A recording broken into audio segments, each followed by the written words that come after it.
Lord of the Rings with Wisconsin accent's pretty fun. Yeah, so someone's got to take this ring up there to the mountain. Well, who could bear such a load? Who could bear such a load? I'd rather die than let a dwarf take it. Hey, that still counts as one. I got 42. Hey, you can't come true here. The bridge is out. No, the bridge no, you can't come true here. No, you can't come true. You can't come true. What are you, deaf? I can't. Cue the music! Cue the music! Cue the music! Coming to you live from the great indoors of New York City, I'm Bryan Teoh. Joining me today from Green Bay, Wisconsin is Kevin Macleod. Together, we'd like to welcome you to Composerish, where we discuss issues facing modern working composers. Sometimes. All right. Oh, welcome. That was pretty good. I didn't even cough after that one. That was just solid. Coughing on the inside. Yeah, right. I thought I got scammed on Instagram. I saw. You mean other than just being on Instagram? Ouch! It hit me. You wounded me. I'm sorry. It was a terrible joke. Anyway, my ad blockers don't work on it. Oh, and I don't have like a pie hole or anything like that. I use ad blockers. I apologize to anybody that hates me for that, but. Yep. I can't deal with the constant onslaught of influencers and whatever, people barking at me and telling me what to do. It's horrible. Anyway, Instagram is one of those bastions of it gets through, and they unfortunately know me because I guess they know that I'll stop to read the copy on something for a hot second, or I might linger to like watch the rest of a video, and they've, even without necessarily clicking anything, they've got me dialed in pretty hard. So now they kind of know what I'm into, which makes it harder because they target me pretty aggressively. And I buckled. No! Many months ago, I had seen somebody like selling a hand pan, also known as a hong drum. Oh, yes. Basically a steel pan that you play with your hands for $200. And I was like, $200? I've always wanted one of those, but usually they're like $1,500. Yeah. So done. Right then and there, I think I was like out and about at the time or something, but I just whipped out my credit card, put it in, sent it off, and that was it. And I didn't think anything about it until like the next day. And I was like, that was probably pretty shady. And I looked at like the confirmation email that I got, and they gave me a tracking number, but they didn't tell me who was sending it. And it was being sent from China, supposedly. And I was like, well, I just got scammed. Yep. I just lost $200. Yeah. 3 months went by. 3 months went by. Yeah. The handpan actually showed up to my surprise. Yeah. I got a box. It looked like it had been through hell. The box is like all torn and everything, but there was a handpan inside it. Oh. To my dismay, it ended up being in a major scale, so it's basically useless to me. Because who wants major tonalities in handpan music? It's like, no. You want that like really moody, ethereal minor key stuff. Well, I mean, can you play in the related minor? No, because I mean, there are very few notes on it. I guess you could, but I'm gonna have more of like the major. I've got like 2/5 in it. Yeah. You'd have to have like a dig player holding down the minor. Yeah, the other thing is it's about a quarter tone out of tune in either direction. Sweet. So it's sort of between like C and D flat. Oh. Because I tried putting it in a track just recently, and I had to tune it in post, which is fine. I mean, it worked. I'm going to get some use out of it, and then I might try to sell it or something. I don't know if I'm going to be able to use this too much. Crank it up. Let me hear it.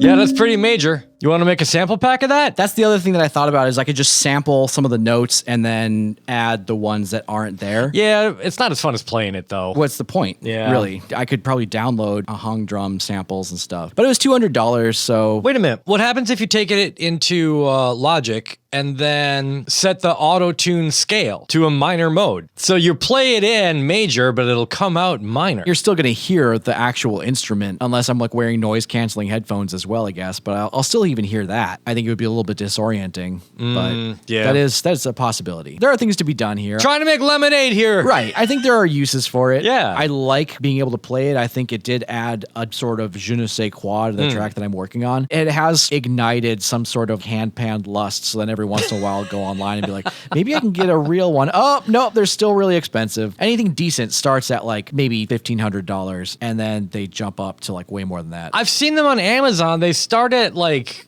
I think 90 for the tiny one, and then like 160 for the decent sized one. It's a different instrument. There's one that's like you play with like mallets or something, and it's like really small. Oh, like a tongue drum? Wait a minute, is this one, does this have like cutout tongues, or is it just like shaped? No, it's shaped. It's got like, it looks like little dimples. Yeah, that is a different thing. Hang drums, I think, are like this thing is, like a big saucer. Okay. It almost looks like a steel pan, but it's convex instead of concave. All right. I don't know. If you look on YouTube for hang drum or hong drum, and I'm never really sure how to pronounce that, you'll find a ton of videos, and everybody looks like they're taking a break from being at Burning Man. It's like it's a whole thing. Like that's the thing. It's like everyone's wearing big beaded jewelry or yoga pants, and they have like dreadlocks, and it's like, dude, something tells me that this person is both going to preach at you about like having like really organic food and no antibiotics, and they don't want any chemicals, but then they will also take a lot of drugs at the same time. In an upcoming project, I'm going to be doing a bunch more meditation music. Ah, cool. But now you make me think, what am I going to do for the angle on this stuff? Like, what would be a cool thing to bring into meditation? Like, you can bring in a harp. Cliche. Piano, please. There's so many different styles of meditation music. You are not wrong. I think you could do a lot. Yeah. You could go like the traditional route. There are people who will do like mountain dulcimers and stuff like that if you want to go kind of like folky meditation music. Ooh, I haven't considered folky. Or like Celtic harp stuff. I could imagine that. You can go into like sort of more ethereal and weirdness. Like, what if you just put like a cinder block on like the damper pedal of a piano and used an Eboe to activate strings? What is an Eboe? An Eboe? I think it's like an induction magnet or something. Okay. Typically used on guitar. Okay. It makes strings on a guitar vibrate without you having to pluck it. Oh, so you can have like a soft attack on a guitar? Hold on. Actually, I've got an Eboe and I can play it on an acoustic guitar so you can kind of get a sense of what it sounds yes, like. please. How have you not heard of this? I've never heard of this. I don't play stringed instruments, except for the piano, and just barely. I don't ever touch the strings. Well, you have a grand piano though, right? I do have a grand piano. Yeah, so this is great. You can get in there. Yeah. I mean, you could also you could bow that actually with real bow. You'd have to like just rosin up horsehair and then wrap it around the string, and that's like a whole thing. And my middle pedal actually works. So I can just bring the hammers up on whatever scale I want, hold that one down, and then I won't get all of the horrible resonances from all the buddy strings. Okay, here we go. Eboe.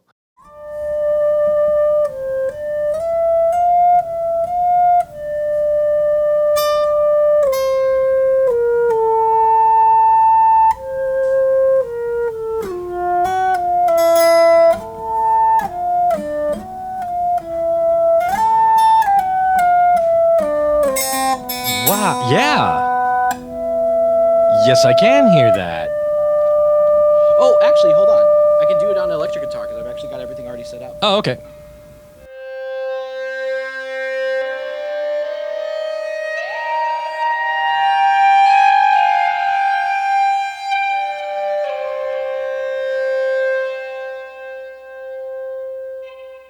Hold on, and then I've got a slide.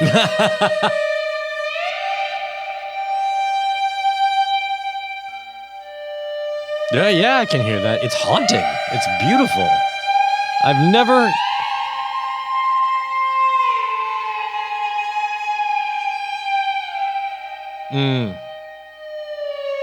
How much is an Eboe?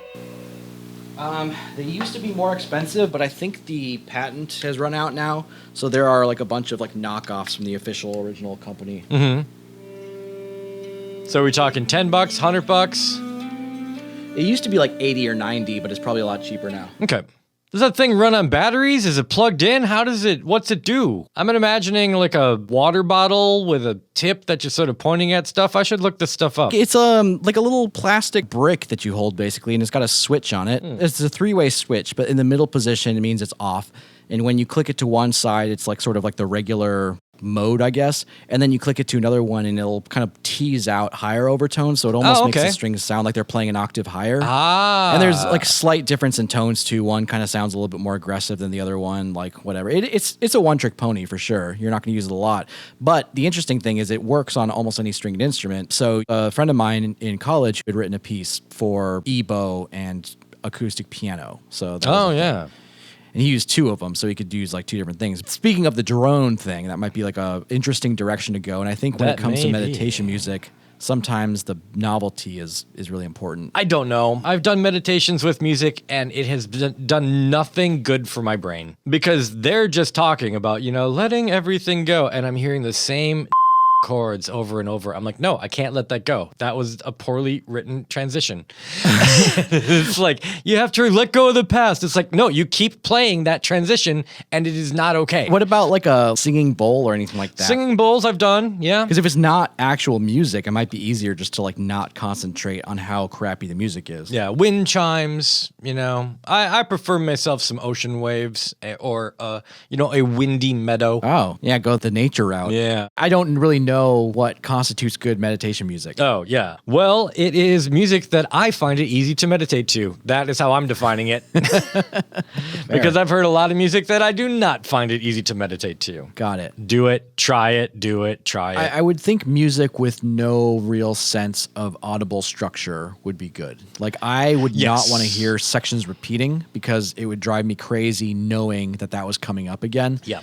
And I would have to think about, like, what's the form of this piece and all that stuff. I think if it was just, like, really slow evolution of notes, or if it was just a drone or stochastic sound. Yeah. It's kind of more, like, unplanned and almost randomized. That might work better. Well, I'll tell you, maybe I had it the last album I put out, the last meditation album I did. I wrote software to write the musical flourishes and stuff.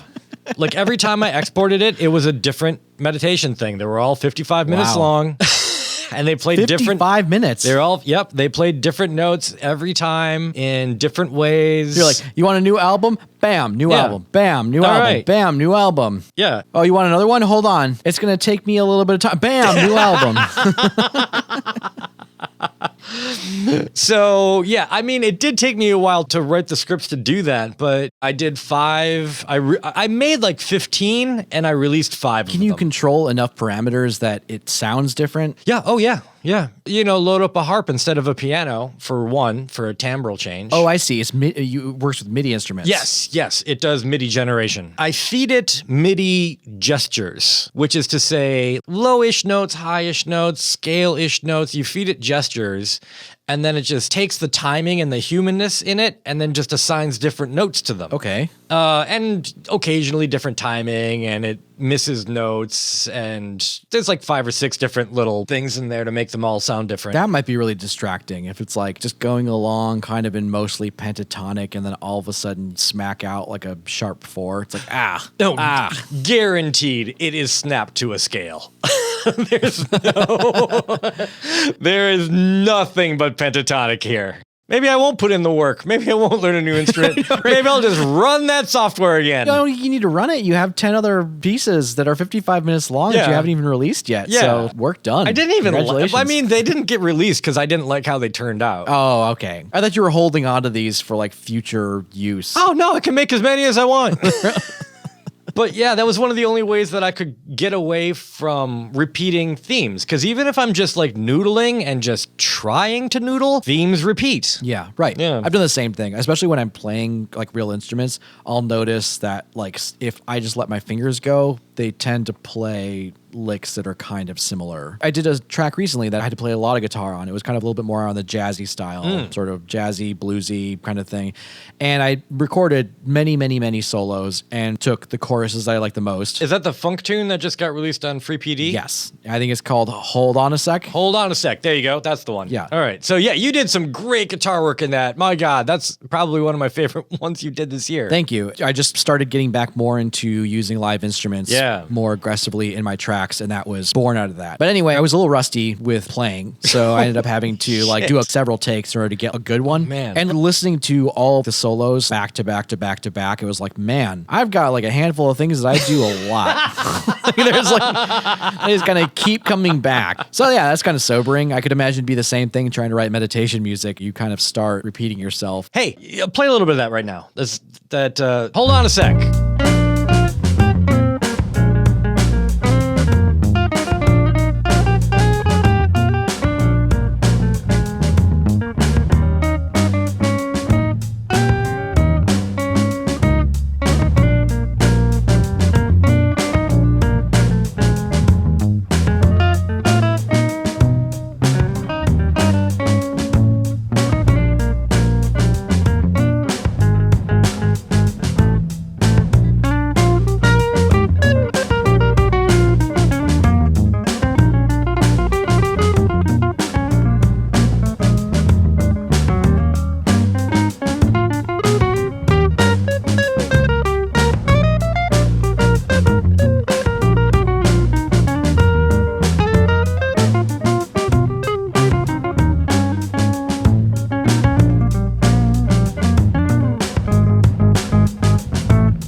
So I want to talk about this piece, and because I sent you a piece of email, and then you just didn't reply, and I'm like, I just got it right before we started talking. I think I wrote that this is one of those grooves you can smell. Like this is, does it smell like a bar? Yeah, you know what it kind of smells like is it kind of smells like getting onto a wet school bus. Okay, it's just one of those things that it's so specific. And just so, like, I remember this groove. I remember playing in this groove. I remember this band. I don't know what it is. I don't know what it is about this. It's not a normal blues groove. It's not a kind of a funk groove, but it's 12 bars, yeah, 1-4-5. It's pretty standard it's blues. Solid. There's some anticipations in the drum beat. It's the feel that is. It's 100% organic. I mean, you'll know it when you feel it. If you've never played in a blues band, I'm very sorry. You should get out and do that, honestly. It's the best. Because there's really only like, one song? And then you're done. Right. Lots of variations. With endless solos. Lots of solos. Lots of solos. Because that's the meat and potatoes. The head is not really... Yeah. Nobody's like, I write blues music. I don't play it. I just write it. I just write the tunes. It's like, what? Okay. Well, that's the easy part. You know that, right? Like, this one's in D. Yeah, right. You can do some tricksy stuff with blues riffs, too. I'm not going to lie. I mean, you can get out there, but by and large, especially straight funk type stuff like this was, it's not going to be too strange. But it's just one of those things where it's like, this is the groove that happens. It's like, after you set up, you're doing your test thing. There's like a couple of people milling around and you just don't give a shit about them because you're just playing music, and then the sound guy just yells at you to stop. And it's just the most pure form of groove and that you captured. And I was not expecting it. Well, thank you very much. That's one of those things that would also be really, really, really difficult to program if you were going to do it like with MIDI. Ooh. Getting like the nuance of phrases and pushing and pulling the time and all that kind of stuff is things that you can do pretty easily, I think, with live instruments. And trying to do it with MIDI is like always really difficult for me. Even if I'm playing it live on a keyboard, because I feel like there's always like a little bit of a delay with the keyboard, so it's hard to get it like locked into the time. I have been playing a Hammond B3 to your track all week. Oh, it's awesome.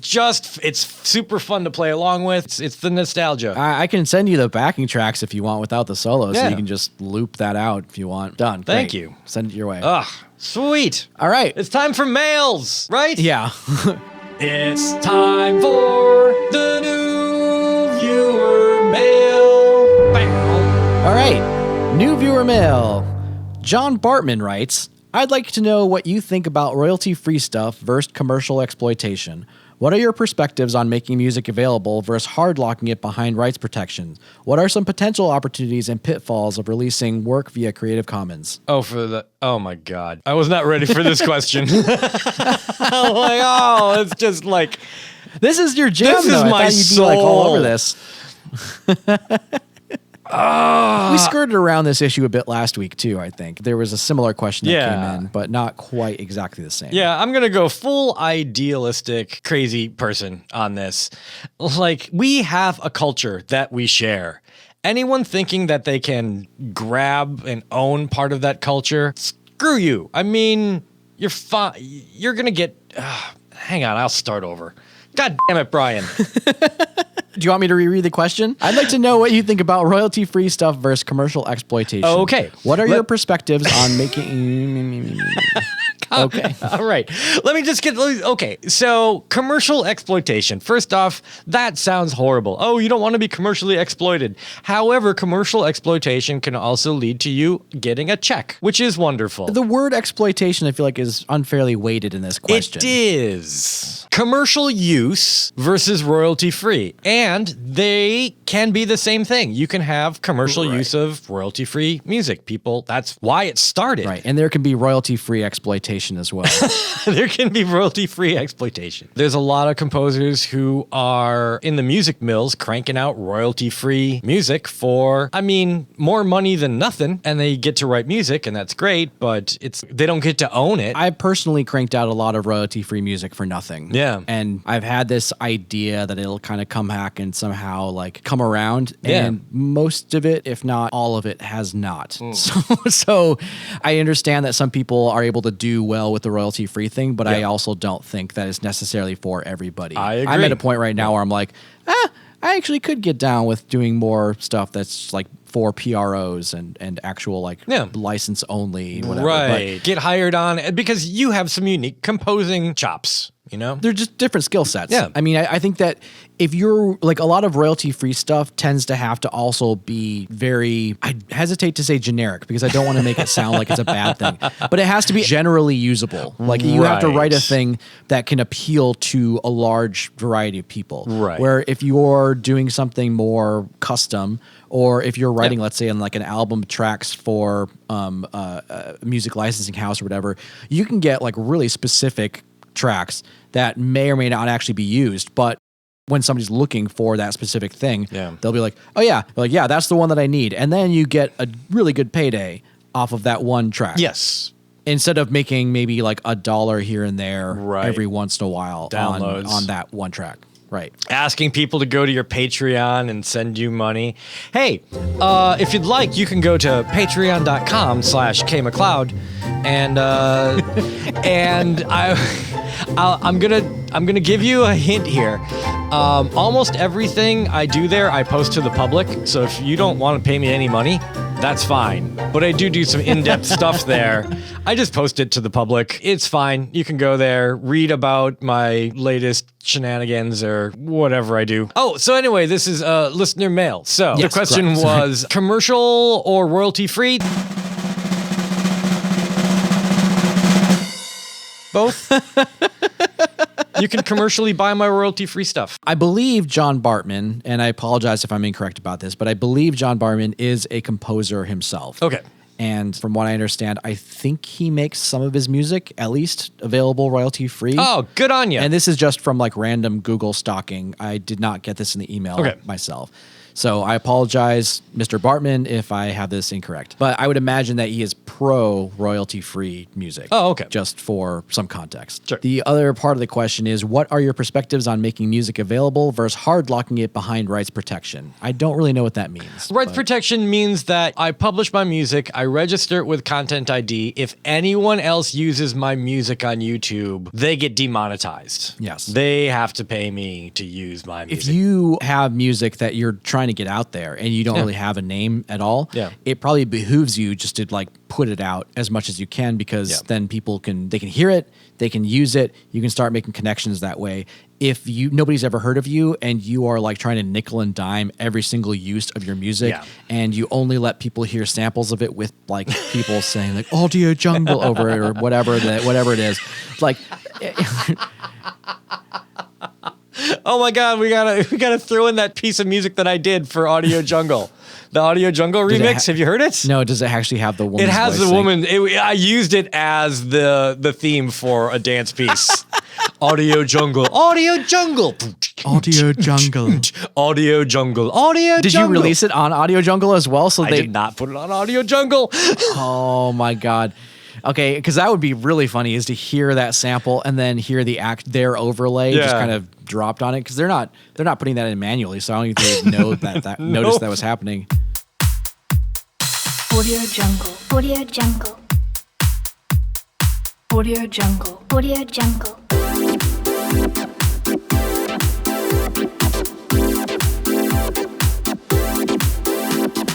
Audio Jungle, Audio Jungle, Audio Jungle, Audio Jungle,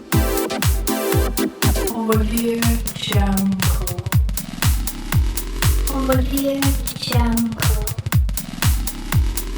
Audio Jungle, Audio Jungle.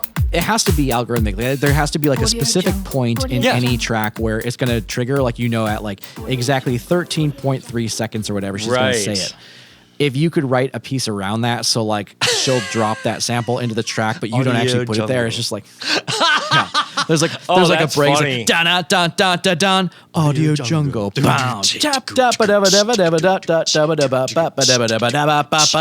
Audio jungle.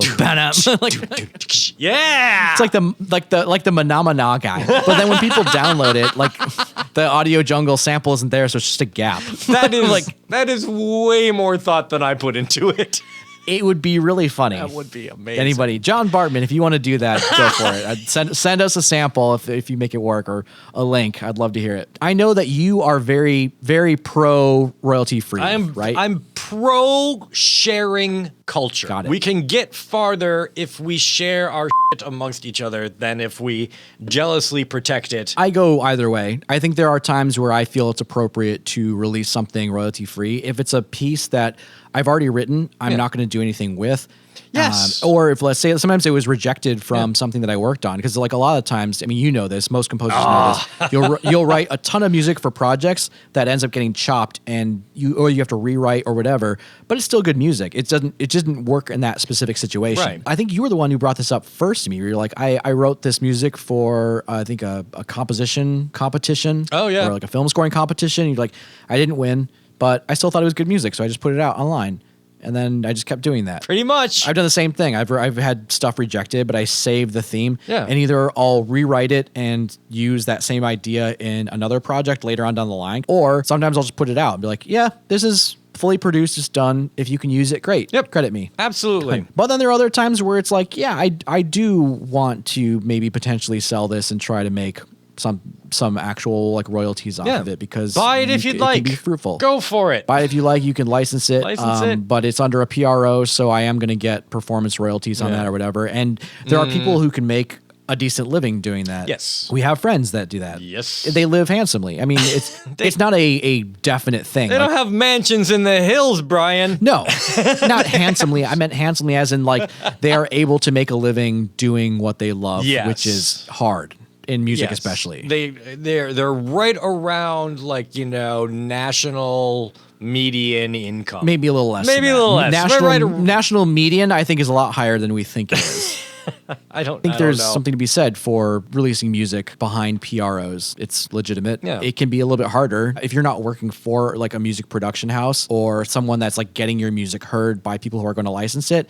You're probably going to have a very difficult time trying to sell it to anybody, because it's like, are you going to knock on people's door yourself and be like, here you go, you just need to pay me all this money every single time your thing is performed. I have heard from people that one of the pitfalls of trying to do both is that people who are about royalties, like music production houses and stuff like music licensing firms and what do they call them? Libraries and stuff, look down on you if you have written royalty-free music in the past. What? It's like, oh, I see here. They prefer that you use a different name for your royalty-free stuff as opposed to your regular stuff. And then there's no conflict of interest. Yep. I think that's a good idea. I don't see anything wrong with it. You can only be good that you use different names, except for that if you get famous doing royalty-free music, which is honestly never going to happen. In my case, I was trying to use royalty-free music to boost a career doing non-royalty-free stuff. So it made sense to try to keep the name the same, because otherwise if you... Right, that would be the downfall. I mean, so I guess that strategy doesn't really work, but, always tweaking. Who knows? The other part of the question was, what are some potential opportunities and pitfalls of releasing work via Creative Commons? Opportunities is you will find your music in places you would never have expected. I mean, it's just cool. Pitfalls is you will find your work in places you never would have imagined. Absolutely. There's going to be... We'll probably have to beep out both of those words. Sorry. You know what I mean, right? Yeah.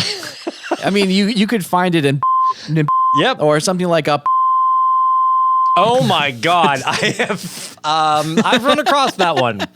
I'm not going to get into it. And don't forget about it's like a real... That's... yeah, absolutely. You will find it in... And that's fine. I think some potential pitfalls, you might also end up losing out on opportunities to make some bank. Yeah. And I guess maybe if you're not really worried about trying to squeeze everything you can out of your music, this might not be an issue. But if you release something under Creative Commons, it may, depending on your licensing terms, may be perfectly legal for some blockbuster movie studio to take a piece of your track and use it in a scene somewhere. Absolutely. If it was released behind like rights protection, you could see a pretty big windfall from that because it's going to be like screened internationally and then released on Blu-ray and DVD and Netflix and all this stuff. And you get performance royalties from all that stuff. Right. So you're looking, $10, $15, $20,000 for a usual major placement, which is real money, turns out.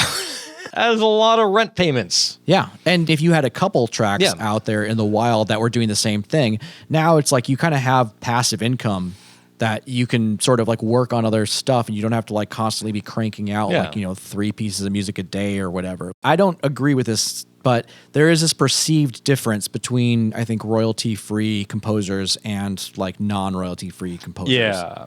Would you agree with that? I will absolutely agree. It's like, oh, you're one of those.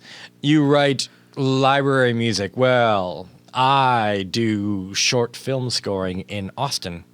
And I'm better. It's the same sort of perceived difference between film composers and academic music composers. I think it's ridiculous. It's all music. You still have to study a lot of the same stuff. You know the same things. You're about like creating experiences and whatever. It's just like, it's all BS. But I think that if we're going to be fair about talking about the differences, there is that stigma attached to royalty-free music as opposed to being like a commercial composer. Oh, that's so sad. Early on in my composition career, when I was first starting getting into it, I didn't know what to do. 2 paths laid before me, and I rented a philosopher. Wait, you rented a philosopher? Like a lot of people go to psychics, I found a philosopher. Okay, great. Awesome. And I asked him, it's like, all right, here's what I say. This is the kind of music writing that makes me happy. This is the kind of music writing that makes money. I can dive into one of these. And he's like, nope. I'm like, no, this is literally why I am paying you. I need guidance, and I don't want to go to a psychic. Or an astrologer. And he's like, no, you do both. The answer is you do both. And I was very unhappy with him. Like, well, this was worthless. That was this. This is as worthless as your degree, philosopher. But also during that conversation, he gave me a little piece of advice to live your life like a character in an interesting book. And since that day, I did do both. I did do the deep things that made me happy, and I did the, silly things that I know sell stuff, and I've been happy in both careers. Interesting. And I have also lived my life like a character in an interesting book. At least I hope.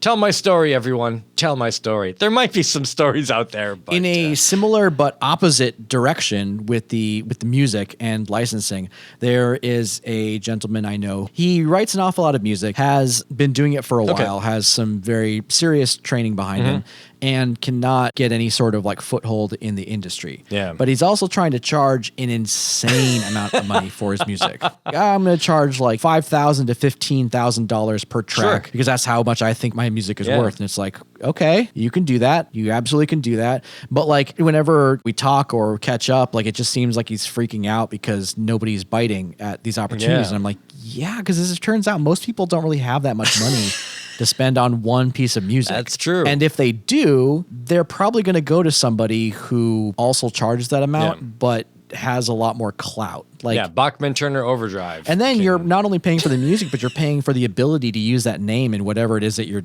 doing. Yeah. Like that name goes on the posters. I bet you can get Donny Osmond for $15K. Is he still He's alive? still alive. They had a giant show in Las Vegas pre-COVID. Oh man, that really stunted his comeback career, huh? So, Mr. Bartman, I hope that answers I some of your hope that questions. I had nothing to do with your question. If you really want an answer, write in another smaller question, and maybe we won't get sidetracked quite so hard. Next off, to the outro. Cue the outro. Cue the outro. I'd like to thank everyone for listening. If you have any comments or suggestions of things you'd like to hear us babble on about, please feel free to contact us at composerish@gmail.com. Until next time, keep on writing. I think we close that out like pros.